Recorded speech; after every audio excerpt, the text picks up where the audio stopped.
Hey, welcome to another episode of the Dental Assistant Nerds podcast. I'm your co-host, John. Hi, everyone. Welcome. And I am Amanda.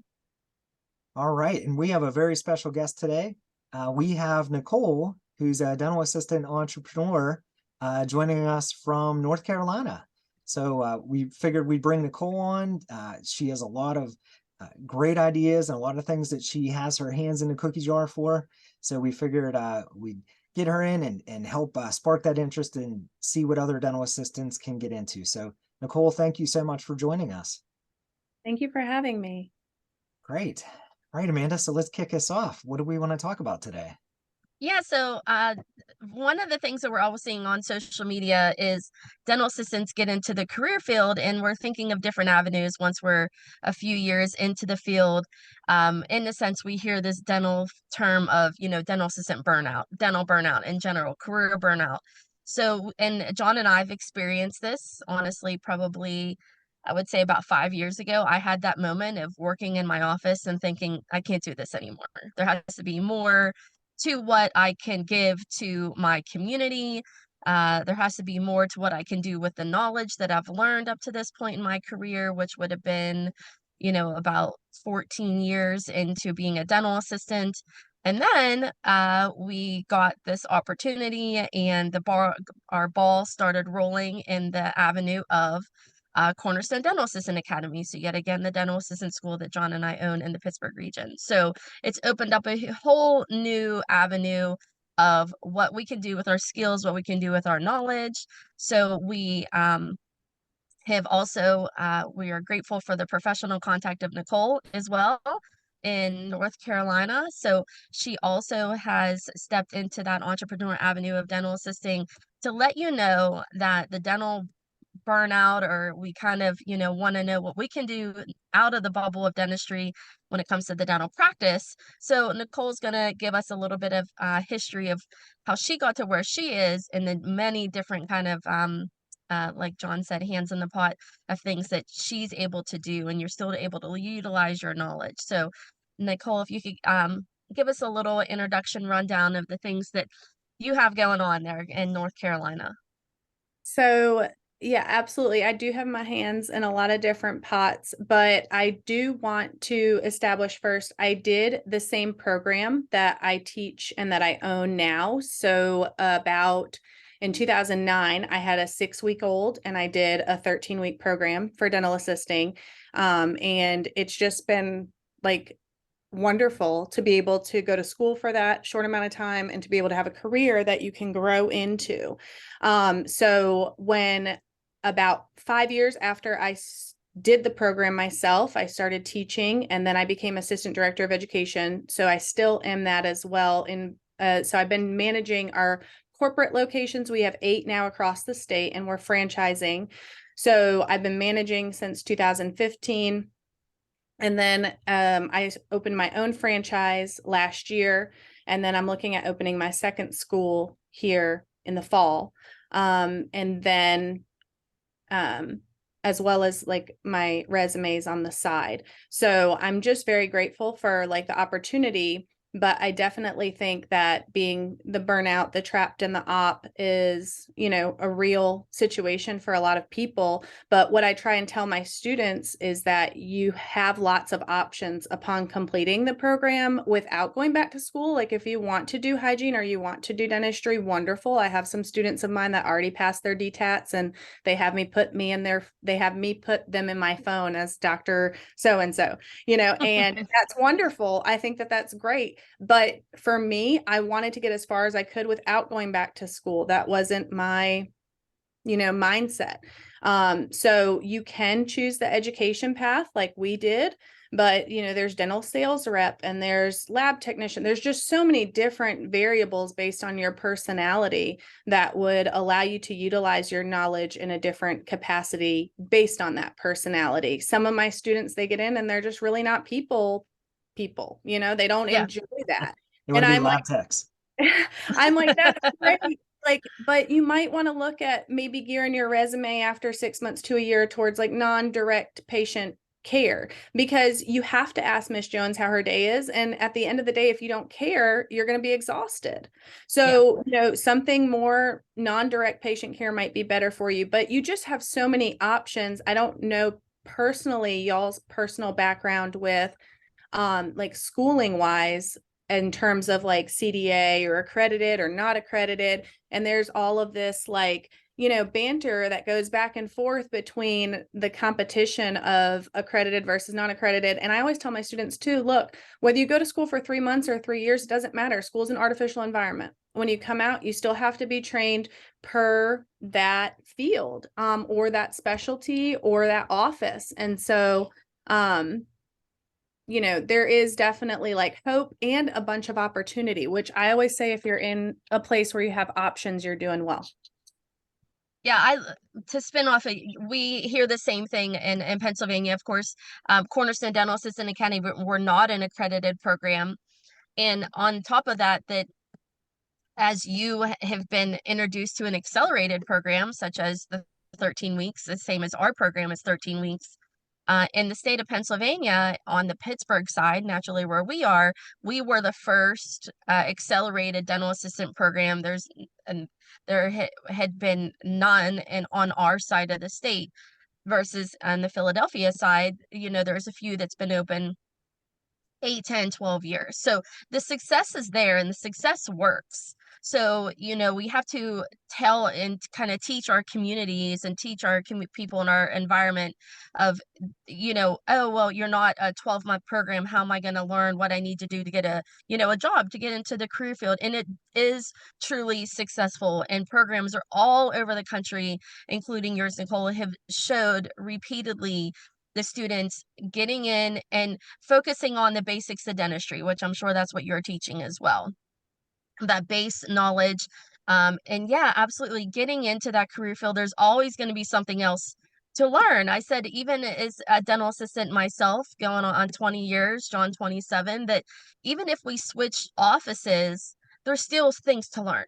Right. And I'm sure you say that to yourself. There's still the environment, the way things work, the different tools that the doctor uses, or different products that that the office uses, that there's still that cushion of time that you need in order to, get comfortable within that practice. So, but it is wonderful to hear you went through that program. That's exciting.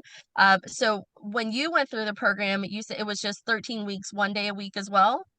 I did a Saturday schedule. I think I can't honestly, I had a 6-week-old and it was a blur. A blur. And I am not like a reader, so I did the best I could. And I tell, like, we're in radiology right now, and a few of my students are frustrated. You know how that goes. Yeah, and I'm like, look, I absolutely. did my rad practical with 102 fever, and I cried. And I said, I never want to take another X-ray ever again. And now I teach it. But yeah, it is successful, and I really think it just depends on the person, no matter what environment, you start out. And I always do tell them, it doesn't matter where you start, it matters where you finish. And that's the same with all education. Yeah, we always, and the opportunity as well of whether we're going in Pennsylvania, we utilize an expand and function dental assistant. So we've had students that have been, we know of a student that was in our second class almost 2 years ago. And once you work in PA for 3,500 hours, according to Danby, then you can go into that EFTA. Of course, when we're both following Danby, because it's a national dental assistant national board. So that's, a national organization that no matter in PA or in Nicole and of course North Carolina, we're all following these rules and regulations that they have in play, which is an umbrella in the sense of what we're allowed to do per state. So yeah, getting into and knowing where you fit, and knowing what, if you end up not being that people-y person, that there's something else out there for you to do. And don't give up finding like your niche. I do always like stress that dental assisting can be competitive, and I don't want my students to pine after every gift. I want them to figure out what their gift is and capitalize on that. And that's what makes a team. And the assistants who have to have everybody else's gifts are, miserable and just awful, to work with, because they're just not comfortable, in who they are. And so It's can be occasionally a toxic culture, and I'm always proponent and encouraging to branch outside of that. When I first started at my very first office, the girls were very mean to me. My gift is like building relationships and closing treatment. I always say I'm doing my dream job now, but if I wasn't, I'd love to go in an office from 8 to 4 every day and just close treatment back to back. I love talking about it. But that's just my personal thing. But the girls didn't like that because their gifts were separate, and they treated me very, very poorly. And, when I moved, I was like, man, I should have did this forever ago, because I'm not a quitter. I'm super loyal, and I'll just keep coming back, and I keep trying to do the best I can.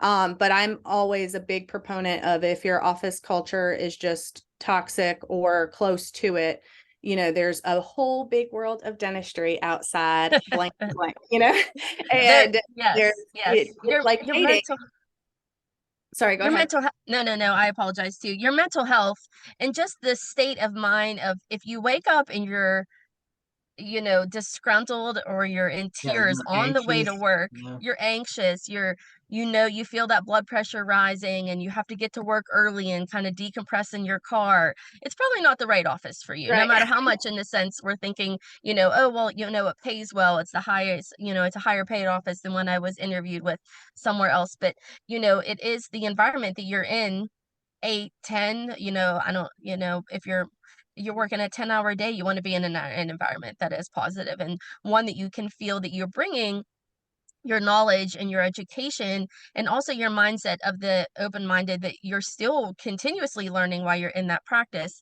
But if it's not challenging you, and you don't feel that growth, and then you feel that toxicity, then yeah, absolutely, maybe it's time for, in a sense, of moving on to something else, of where you feel, in a sense, we don't feel valued in those environments as well. So um do you feel that when you were taking that class, and then, how many years was it after you graduated that you became in this ownership of this school? I'm sorry if I missed that time frame. No, so the ownership was 10 years after or 9 years roughly after Mhm. I took the course. Now, Awesome. was So that something that they approached you, or was that kind of like an idea of, oh, you know what, I think I'd like to own one of these? So it was just kind of the natural path, I think, going from instructor to manager to ownership. I was definitely interested, and I put feelers out with various people in the community to see if they had a doctor that was interested in hosting, and it just worked out and communicated, and I have found an investor, and I found the space, and then my investor's looking at our next space. So um the resources are available, and I always, where there's a will, there's a way. there's a will, there's a way, and it truly is making the right contacts, but you have to be able to do things like this, and be able to talk to people to just get your ball rolling in the right direction of where someone needs to go. So I know that John and I have had individuals contact us from other places all over the country, and said, I see what you're doing. I want to do it too in my state. Can you help me? Absolutely. Absolutely. I'm sure, Nicole, you feel the same. As, like, we wouldn't be where we are and are minuscule in the sense of, success, if we didn't lean on those professionals and those dental contacts, if, they kind of weren't our guide to what we do next. What's the next step? How can I get to that point? Right. Mhm. Are you going to be teaching at this new location as well? No, the new No. location will be an hour and a half from where I live residentially. And I do like to wear every hat possible, but if I taught at every location and managed, it would literally, like, run me into the ground, which I'm not trying to do. Um, Absolutely. it's been a balance to delegate, communicate effectively, and grow in that as well. So the management company that you work for, is that correlated with so you'll be able to hire your own, of course, instructors, how many instructors do you have per students in your course, and how many students do you typically like? What's a typical class size for you there? What do you find average, I guess? It varies per year, obviously, per trend and per demographic. So our average class size, I would say, is 10. I've taught 20 on my own. Our student ratio, though, to instructor is 1 to 10. So usually when we get over 10, we bring on another instructor to help with clinic. Okay. We typically max out around 21, 22. No, that's great to know.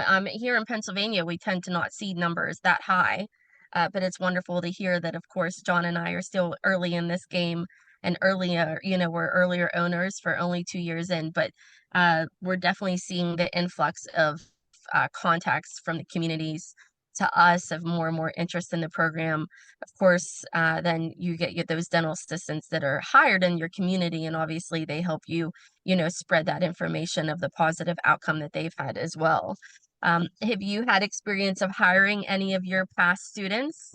I have a few of them, and it's always just so sweet, and they're just like the same, reflection of how I felt, like just grateful, excitement to be able to impart that. And that was really why I opened my own, was because of what it did for me, and I wanted to be able to impart that for other young professionals as well, that opportunity. No, that's exciting. I feel like John and I, we've had some conversations of with our growth, what we see. I feel that you see that potential possibility fairly early on into the program. So is your program still 13 weeks as what you did all those years ago as well? Yes, but we also offer an alternate accelerated program that goes for 8 weeks. So I say our programs are anywhere between 8, 9 to 12 to 13 weeks. It's based off of the hours. So some of our locations can hold day classes.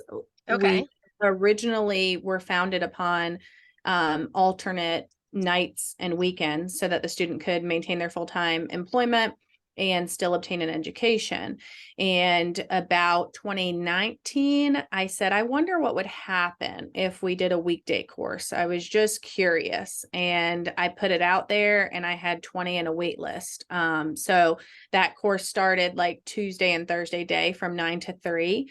And Okay. with enrollment, and so it's an hour thing, right? You're approved for so many hours through the board. Yes. And so if they come more hours during the week, then it takes them less time. Yeah. So I feel like Tuesday and Thursdays from 9 to 3 is great. That's 8 weeks. They graduate on the 9th week. But we also offer an evening and a Saturday where they only come 8 hours a week. And then so that takes them 12 hours a week. They graduate on the 13th week. So I think either or is great. And our demographic is 18 to 45. We could have someone that's just graduated high school versus someone who wants to switch careers. I've taught as old as 58, and she was scared she wasn't going to get the job, and she was the first one out of 8 to get placed. Yeah. It's just, I tell the students a lot of times, I know very few things on this side of eternity, and one of them is that they're hiring you based on your personality. I can train my 5-year-old how to suction, but to be able to talk to patients, put them at ease, those types of things are highly valued because of the communication and the skill of bridging what the patient needs with what they want. Absolutely. We talk about, the professionalism when it comes to, we have a professionals week, and we talk about, in a sense, unfortunately, just etiquette of, interview etiquette, and, in the sense, what we would maybe relate to is maybe some common just reminders of showing up for your interview 10 minutes early, having a professional resume that naturally we receive from you, which we're grateful for. Just your presentation of who you are. You're communicating, but also, simple things of, you know, keeping makeup to a simple makeup, and, your hair pulled back, and, if they want you to wear scrubs, make sure they're ironed and they're not too long, and so, cleaner tennis shoes. These are all representations of that unspoken communication skill that we all need to absolutely land that dental assistant position. So we also are having great success with our students getting hired, and that trickle effect of, different things that they're starting to get into different avenues with. So But we appreciate the resume as well. So do you want to give some information on that? Oh, Yes, before we get into that, this would be a great time to take a commercial break. absolutely. So we'll be right back. We're talking to Nicole. She is a dental assistant entrepreneur from North Carolina. So we're going to take a minute and join us after the break. All right. Okay. Yeah, we'll get back into the resume here. I was trying That to, is okay. That was perfect. Mm-hmm. yeah, I was trying to catch Amanda on a break there. I tend to jump ahead, so Oh yeah, me too. kinda. I think it comes from instructing. You're just always one slide ahead, one step Mm-hmm. ahead.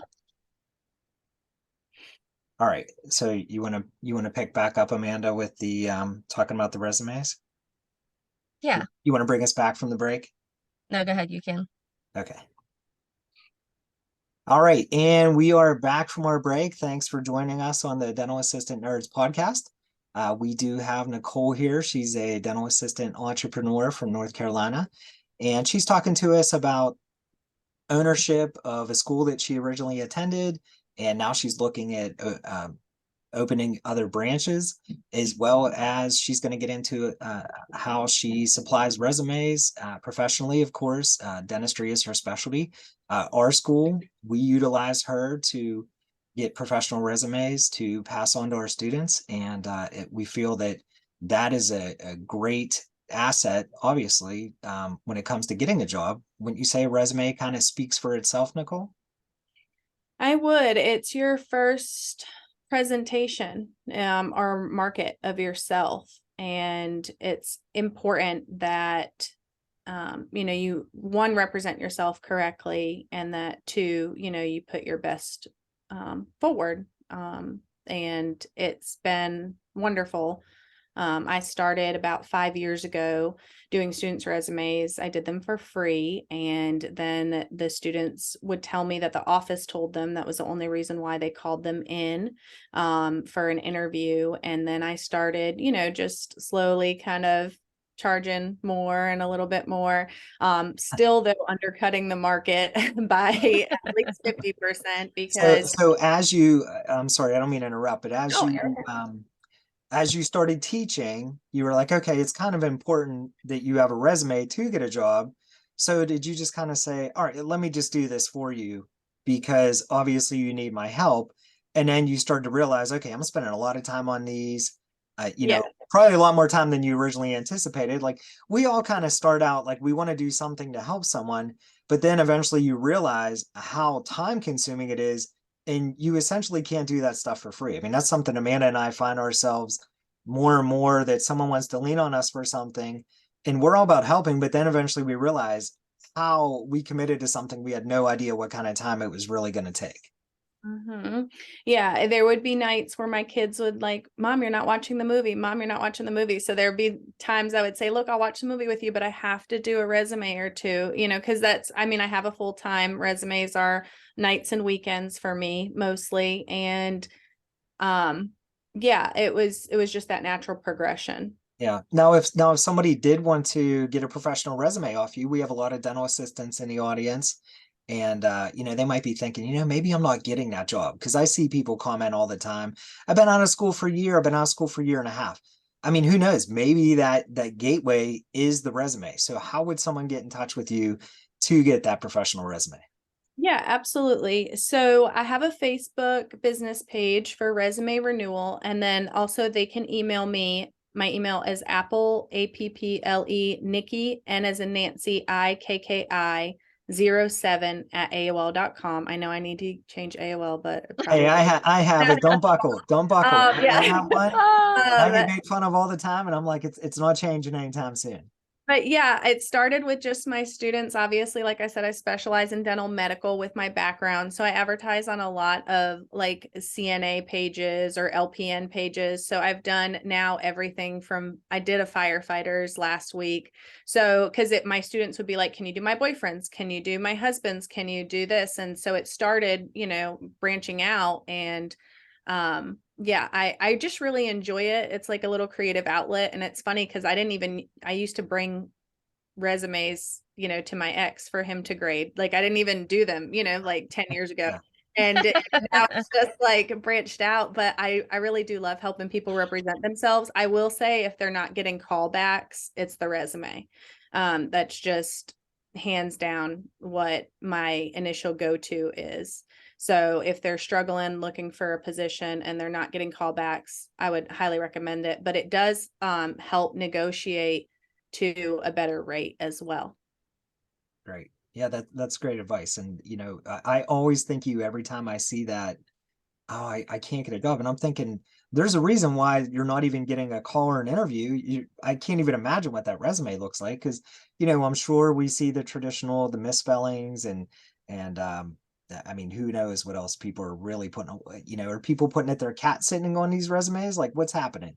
They put like hobbies on there. I've seen braiding hair and skiing, and I'm like, nobody cares. Like lovingly, like nobody, like an office Yeah. just doesn't, they don't care what you do like on your free time. And then I'll say like, hey, it's, some people try and do it on their own and then they choose this picture with a Snapchat filter or duck lips. And I'm like, no, that's not, understanding that the employer is going to look at your social media anyways. I've had employers tell my students on interviews, we've already checked your social media and you seem family oriented. So I say like, I talk to my students, preach it all the time about either shutting down your social media or locking it down or making sure that everything's, when the students come to me and they're getting callbacks or whatnot, and then I'm like, let me see your social media. That's another, go-to. But I mean, you've Yes. seen it. You guys are all admins in these pages. These people go, and I also say there's a time and a place to vent, and it's never on social media. It's just Mhm. not like, I mean,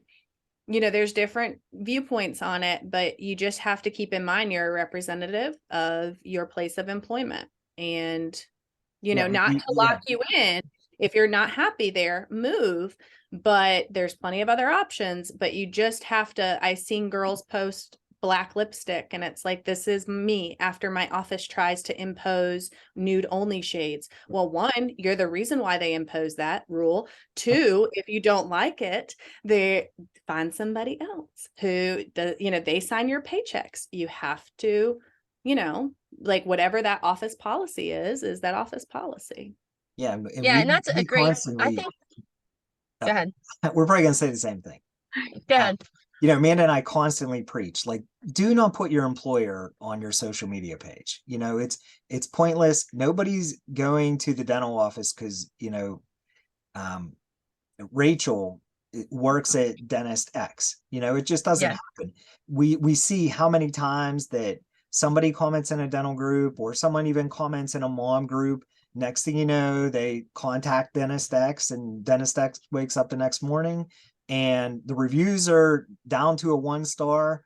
The the voicemail's full, the email's full, all because this person, said whatever about their baby or said something about a dental office. So, just horrible idea to put it on air. And that's something I'd say, what, Amanda, in the first half hour of week 1 of class, Yes. we're Yep. we're into that right away because we've seen too many instances of, people getting fired for it.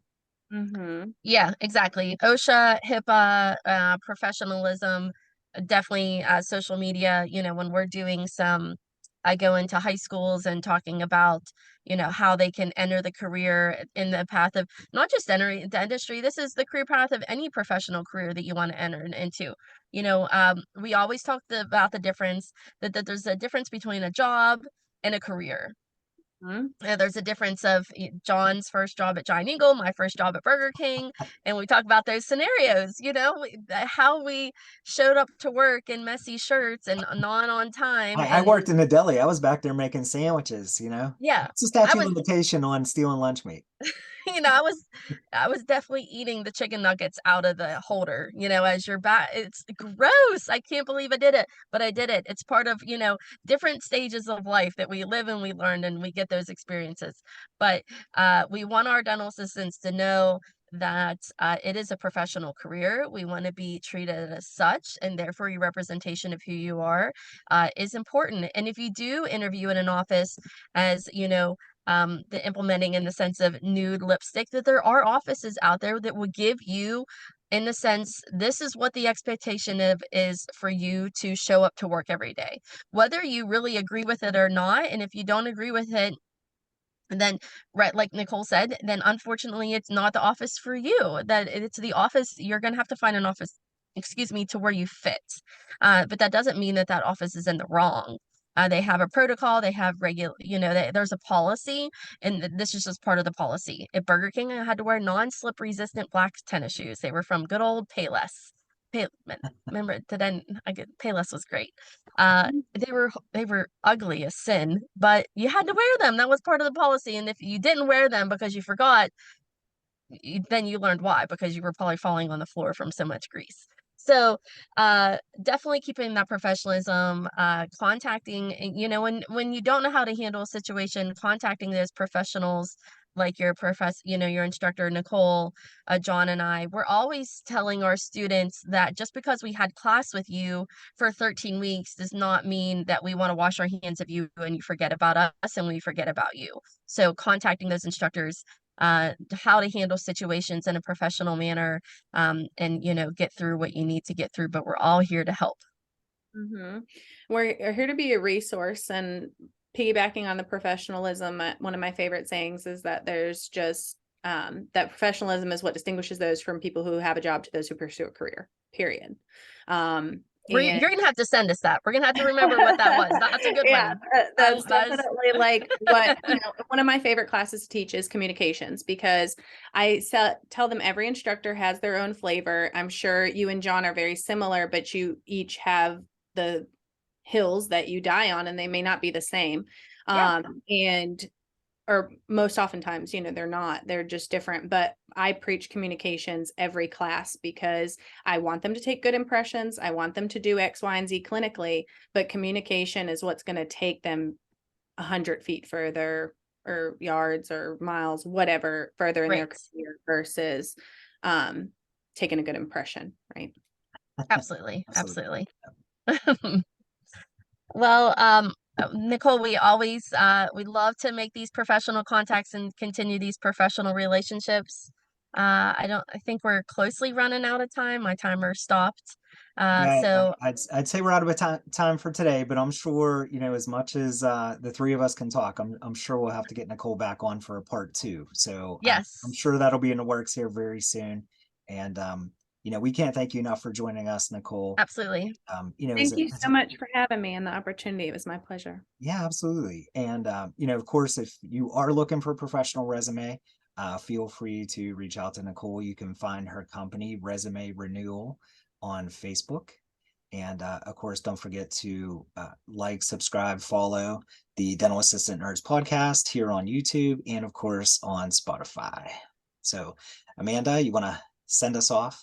Yeah, so don't forget we want you to stand tall, stand out, lean on your education, keep your mind open of continuously learning, and make strides in that dental assistant career. And we wish you all the luck, and we hope you have a great day and enjoyed this podcast with us, learn something new. Thank you. All right, thanks. Thanks again, Nicole. We'll talk to you soon. Thank you. Yes, sir.